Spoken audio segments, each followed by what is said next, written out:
Welcome to the deep dive. Today, we are immersing ourselves in the vivid, high-gloss world of an artist who walks a brilliant line, Nelson De La Nuez. He's known as the king of pop art. And that's a title he didn't just earn, he legally trademarked it. Right.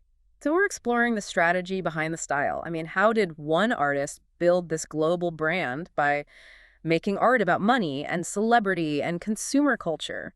That's somehow both a critique of those things and the ultimate embodiment of them. It's a fascinating loop. It really is. It's a perfect case study in the commodification of critique. Our sources for this deep dive include biographical profiles, auction results, and features and publications like In Modern Luxury Manhattan, House Beautiful, Paris Match, and Miami Living, to name a few.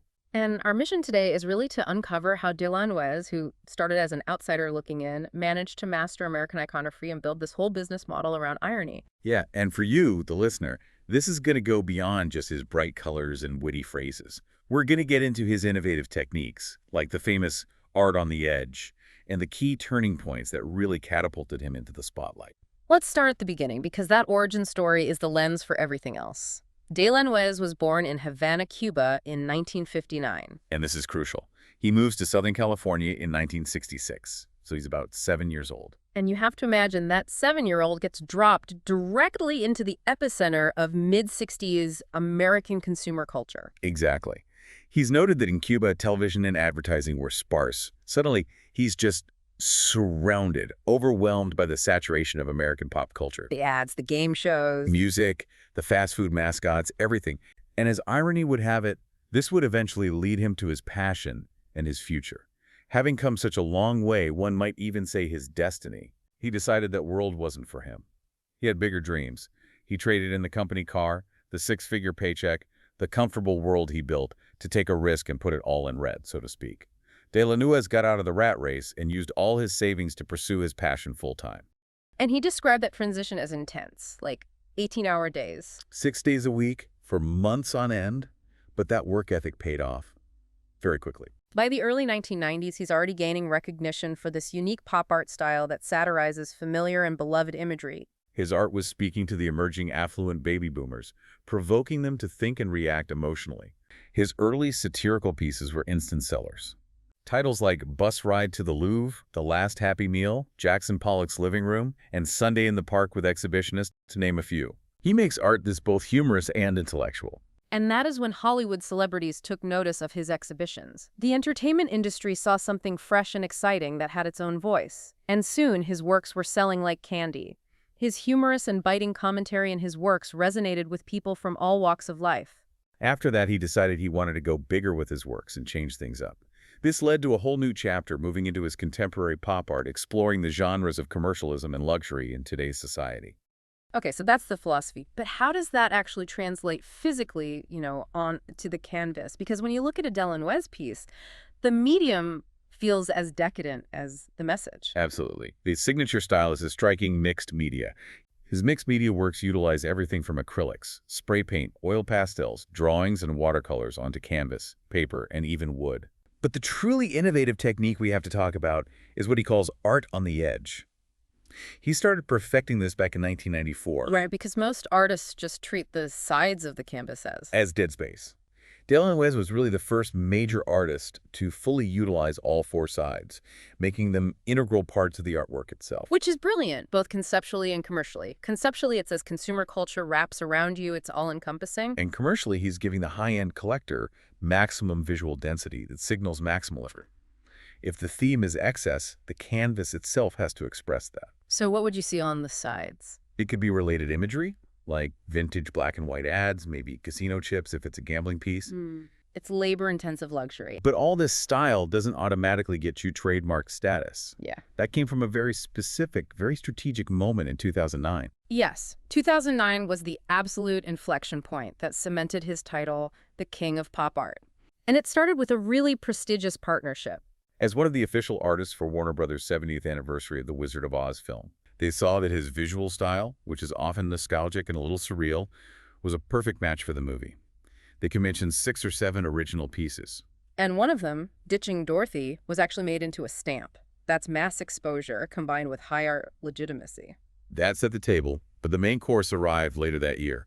He meets Michael Jackson, the king of pop. The king of pop himself. Jackson buys 3 significant pieces from De La Nuez in May of 2009. And what happens next is where the branding strategy just crystallizes. Well, the story goes that Jackson was so impressed, he personally declared that De La Nuez was the king of pop art, an off-the-cuff endorsement from, the biggest celebrity on the planet.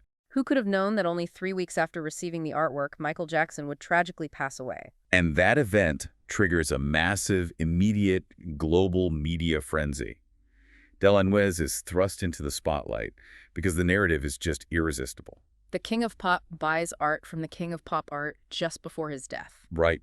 He called the press cycle insanity. That intense, globally reported attention provided the necessary public association.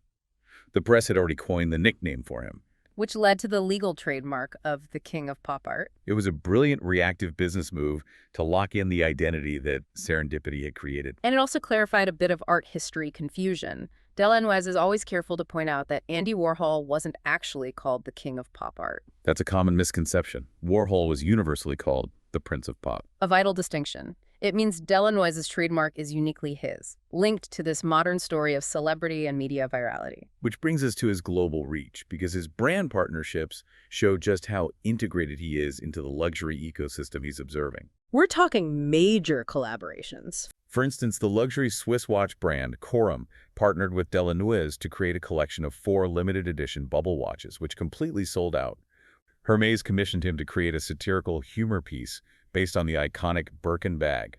This was featured for their grand opening of the Hermès Las Vegas Crystals store. His products sold out in the major high-end department stores like Neiman Marcus, Nordstrom's, Lord & Taylor, and Saks Fifth Avenue. Everything from luggage collections to fashion, including tailored shirts, shoes, wallets, and home decor. The synergy is so clear. The art is about luxury, so luxury brands want to be associated with the art. And his work is incredibly visible in these exclusive corporate and private collections, especially in travel. Right, the Delta Airlines commissions. Yes, they bought numerous pieces for their permanent private collections, specifically for the Delta One and Sky Club lounges in major hubs like LAX, Hartsfield-Jackson Atlanta Airport, and JFK in New York. Placing De La Nuez art about luxury travel in the most exclusive areas of an airport spaces designed for the 1% to escape the masses is such a powerful statement. It's the genius of the irony. The corporation gets to look culturally aware, even self-deprecating, while still providing maximum glamour for its clients. For instance, the piece The Good Life, where the woman is saying that she only flies Delta One, he puts a positive yet humorous spin on aspiring to and achieving success, therefore embodying first-class status. Providing maximum glamour for their clients. We can see other big commissions, like for the founder of Azul Airlines. He's placed squarely in the world of fashion tech and disruptive wealth. But despite this high-roller clientele, he's always maintained a tiered access strategy, which is a very smart business move. Precisely. A large original mixed media work can sell for thousands. But he also offers signed prints, coffee table books, and a variety of gift items. The average person can buy a print that reminds them of the glamorous life, which feeds the aspirational cycle, while the original art keeps its high price point. It's a full-spectrum model. And that visibility feeds his presence on the international art scene Art Basel Miami, Art Central Hong Kong. He's had major solo shows at the National Arts Club in New York and DTR Modern Gallery, both of which sold out. So what do you think is the overall takeaway on De La Nuez's work? I'd say it's that his work is versatile. It can be humorous, it can be sophisticated. It can be thought-provoking. You've seen the range of subject matter and his critique on human behavior and aspirations, but it's meant to be for everyone. He has been quoted as saying, "I believe that people see what they want and need to see in my art. They hang it as a reflection of themselves to make a statement about who they are." His success is built on this sophisticated balance of witty satire and really high-level craftsmanship. His art on the edge provides the visual impact. And his unique biography, The Cuban Outsider Observing the California Dream, provides the philosophy behind it all. Exactly. The irony is highly marketable because it speaks the language of the very audience he's commenting on. We'll leave you with a fascinating detail about his creative process. Because despite the jet-setting image, he's apparently fiercely solitary and disciplined in his studio. He keeps a highly unusual schedule. Wakes up around 12:30 p.m., starts working by 1:32, and often doesn't finish until 12:30 in the morning. Wow. He says he prefers to work alone, no distractions, just constantly entertained by the ideas in his head. Sometimes he completely loses track of time. He's still one of the most active artists defining pop art in the 21st century. So let's bring this all back and synthesize it for you.